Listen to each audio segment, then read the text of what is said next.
So Steve, obviously a late start to the draft tonight for us, but turned out to be pretty busy with 6 selections all up. Extremely busy. We went into there knowing that we had the 2 academy boys and our father-son, so we already had some really nice value through those selections, and it was a bonus to get a couple of boys at the back end that we think can play a role in the team.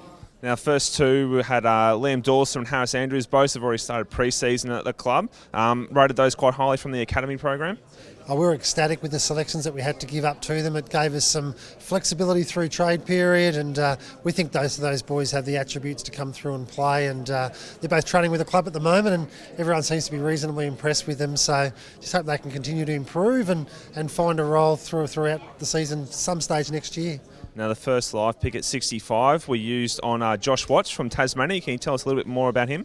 Yeah, Josh is a tall half-back, half-forward type player. Sort of played at both ends of the ground throughout the Tasmanian program this year, and then probably solidified his role playing across half-back through the back end of the season. He's very strong overhead, shows some courage aerially, and is a player that we think plays a role that probably not too many others in our squad at the minute play. So we hope in time he can develop and play a role across half-back for us.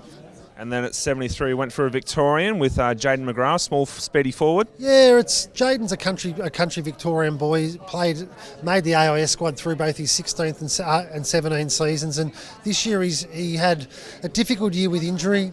Had probably 3 or 4 interruptions, which really broke his season up. And we think he's a talented boy, and this certainly has the attributes to play at the highest level. So I think just get some continuity into his footy next year and see what sort of role he can play. We're hoping he can push up.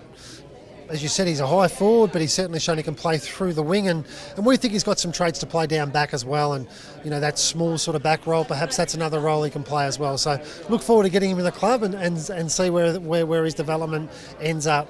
And then pick 81, another Tasmanian, Josh McGuinness, another tall. Yeah, we went with the 2 Tasmanians this season. Josh is a tall boy that runs really hard. He's a half-back that rebounds aggressively, shows real confidence in the ball, happy to zip it around by hand and foot.